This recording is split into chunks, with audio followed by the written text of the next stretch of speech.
Thank you Jesus. ஒரு நாள் இஸ்ரவேலின் பாளையத்தில் மிகப்பெரிய ஒரு போராட்டம். 40 நாள் இரவும் பகலும் ஒரு சத்தம்.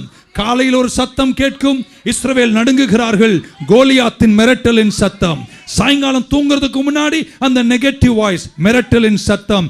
எல்லோரும் பயந்து பாளையத்தில் ஒதுங்கி ஒடுங்கி ஓடி போகிறார்கள். அங்கே தாவீது வந்து கேட்டான், யாருங்க இவன் இஸ்ரவேலை மிரட்டுவதற்கு என்று கேட்டபோது எல்லாரும் அவனுடைய டிஸ்கிரிப்ஷன் கொடுக்குறாங்க. அவ்வளோ பெரிய ஆளு, இவ்வளோ உயரம், இவ்வளோ வீக்கு தலை, அவ்வளோ பெருசுன்னு சொன்னாங்க. அப்பதான் அவன் சொன்னான், ஹே அவனுக்கு உடன்படிக்கை இல்லை, எனக்கு உடன்படிக்கை இருக்கு. என் உடன்படிக்கையில ஒண்ணு முக்கியமானது என்ன தெரியுமா? என் தேவன் உண்மையுள்ளவராயிருக்கிறார். என் பக்கமா கொஞ்சம் கையை நீட்டுங்களேன். தாவீது அங்கே போய் நின்று, நான் சாமுவேலின் நாமத்தில் வருகிறேன், நான் சவுலின் நாமத்தில் வருகிறேன், எங்க அப்பா ஈசாயி நாமத்தில் வருகிறேன், எங்கள் கோஷி பாஸ்டர் நாமத்தில் வருகிறேன் என்று சொல்லவில்லை. மாறாக ஒன்றை சொல்கிறான், நான் வந்த நாமம் கர்த்தருடைய நாமம், பலத்த கோட்டை, கர்த்தருடைய நாமம் வெல்லும் கோட்டை, வல்ல கோட்டை, வெல்ல கோட்டை, எங்கள் கர்த்தருடைய நாமம். எடுத்த 5 கல்லு கையில, அற்புதம் தான் பையில, அதிசயம் தான் நடக்குது. எத்தனை பேருக்கு தெரியும்? பார்ப்பதற்கு சின்னதா இருக்கலாம், பார்ப்பதற்கு ஒல்லியா இருக்கலாம், பார்ப்பதற்கு நாயை போல தெரியலாம், ஆனால் உன்னோடு இருக்கிறவர் உலகத்தில் இருப்பவனிலும் பெரியவர். ஒரு அலையில சொல்ல மாட்டேங்க. எல்லாரும் என்ன தெரியுமா நினைச்சாங்க? இது வீக்கு, இதுக்கு ட்ரைனிங் இல்ல, இதுக்கு திறன் இல்ல, இது ஆட மேய்க்கிற பையன், இவன் போய் கோலியாத் அடிப்பதா? நாங்களா ராணுவ வீரர்கள், எங்களுக்கு ஃபைட்டு தெரியும், லைட்டு தெரியும், இவனுக்கு ஒன்றும் தெரியாதுன்னு நினைச்சாங்க. ஆனா எத்தனை பேருக்கு தெரியும்? உண்மையுள்ள ஒரு தெய்வம் உங்க பார்வையில, மற்ற பார்வையில நீங்க சாதாரணமா அற்பமா தெரிஞ்சாலும் உங்க கூட இருக்கிறவர் உண்மையுள்ளவராக இருப்பாரானால் உங்களால முடிக்க முடியாத யுத்தத்தை உங்கள் சார்பில் கர்த்தர் முடிப்பார் என்று விசுவாசி. எங்க ஒரு பாஸ்டர் இருந்தார், பழைய பாஸ்டர். அவர் பிரசங்கம் அனுபவம் இப்படி சொல்லுவார். அவருடைய வழக்கம் அது. தாவீது கல்லை எடுத்து அடித்தான், அது நேராக போய் நெற்றியில் பட்டது. பட்ட வேகத்தில் பின்னாடி தான் விழுந்திருக்கணும் கோலியாத்து.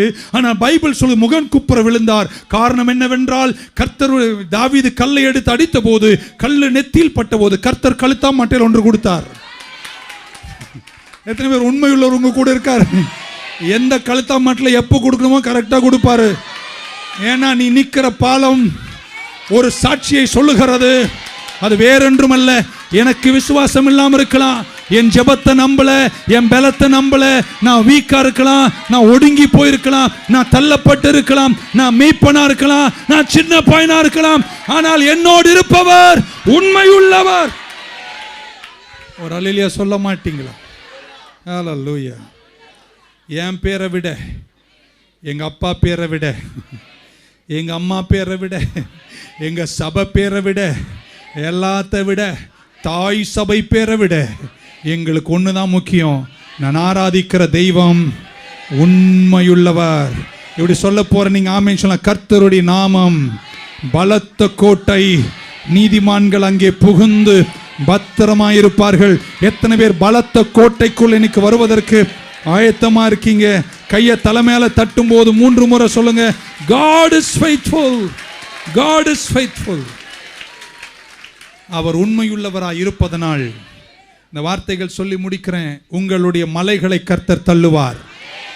அவர் உண்மையுள்ளவராய் இருப்பதனால் உங்க வியாதியை கர்த்தர் சுகமாக்குவார். அவர் உண்மையுள்ளவராய் இருப்பதனால் இன்னைக்கு நீங்க போற இந்த வழக்கு தீர வழியே இருக்காது. கர்த்தர் எல்லாத்தையும் திருப்பி போட்டு வழக்க உனக்கு சாதகமா முடிப்பாரு. அவர் உண்மையுள்ளவராய் இருப்பதனால நீ இழந்ததெல்லாம் கர்த்தர் உனக்கு திரும்ப 7 மடங்கு திரும்ப தருவார். ஒரு அல்லேலூயா சொல்ல மாட்டீங்களா? சிலர் மட்டும் 2 கையை உயர்த்தினா, அவர் உண்மையுள்ளவராய் இருப்பதனால உனக்கு விரோதமா எழும்பின மிகப்பெரிய சக்திகள் எல்லாம் ஒன்னில்லாம கீழே நிற்கும். உன் தலையை கர்த்தர் உயர்த்தி, நீ வாழல்ல தலையா இருப்ப, கீழல்ல மேலா இருப்ப, உன்னை உயர்த்தி அழகு பார்க்க நான் ஆராதிக்கும் தெய்வம் பெரியவர். கையை தலை மேல தட்டி 2 முறை, அவர் உண்மையுள்ளவர், அவர் உண்மையுள்ளவர். ஓகே, இது சொல்லி முடிக்க நீங்க ஒவ்வொன்றுக்கும் ஆமீன் சொல்லுங்க. உங்க குடும்பம் ஆமீன் சொன்னவங்களுக்கு தான் நடக்கும்.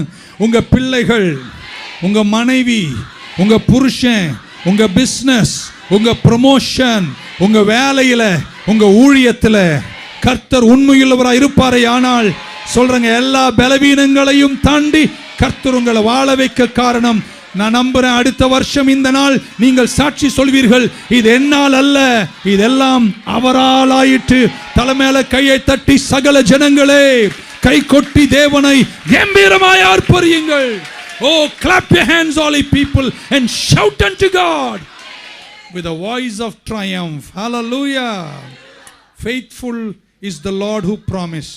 வாக்கு பண்ணினவர் உண்மையுள்ளவர், அவர் அதை நிறைவேற்றுவார்.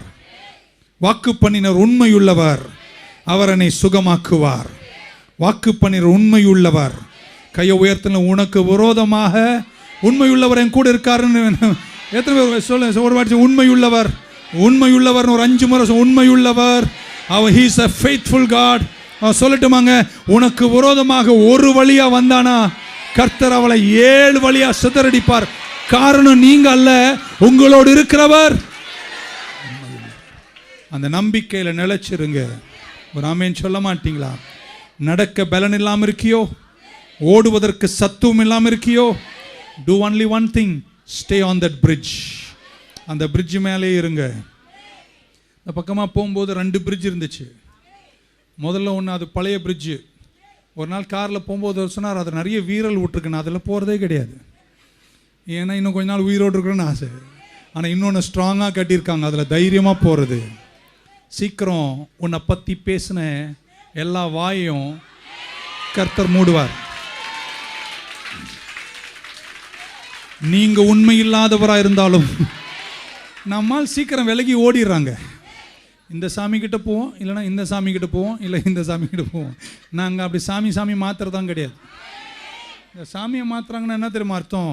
அவங்க கர்த்தரை உண்மையாக ரட்சண்யத்தை காணவில்லை என்று அர்த்தமாகுமோ என்று நான் யோசிக்கின்றேன். ஆமென். ஸோ கர்த்தரை நம்பி இருக்கிற உங்களை கர்த்தர் கைவிடாமல் காத்துக்கொள்வார். உங்களை பலத்தோடு வெற்றியோடு நடத்துவார். உங்களை நீதி நிறைவில் காத்துக்கொள்வார். பக்க சொல்லுங்க, உன்னை பற்றி பேசின எல்லா வாயும் கர்த்தர் சீக்கிரம் மூடுவார். 2 கையை மேலே உயர்த்தும் போது முடிக்கிறேன். எல்லா உலர்ந்த எலும்புகளையும் மீண்டும் கர்த்தர் எழுப்புவாருங்க. கர்த்தருடைய நாமத்தில் நீங்கள் பிரகாசிப்பீங்க. என் தேவன் உண்மையுள்ளவராக இருப்பதனால் 1000 தலைமுறைக்கு முன்னே கைவிடாமல் மகத்துவத்தில் அழகு பார்ப்பார் என்று விசுவாசிக்கிறவங்க இதுவரையும் தட்டாத மாதிரி தலை மேல கையை தட்டி ஆமேன்னு சொல்லுங்க பார்க்கலாம். ஒரு 5 முறை வாயை திறந்து நல்லா சொல்லுங்க, அவர் உண்மையுள்ளவர். God is a faithful God. ஏன் நிமித்தம் அல்ல, அவருடைய உண்மையின் நிமித்தம் வாழ வச்சு அழகு பார்ப்பார். இதுவரை தட்டாத மாதிரி நாம நல்லா தட்டி வாயை திறந்து கர்த்தரை புகழ்ந்து துதித்து ஹல்லேலூயா.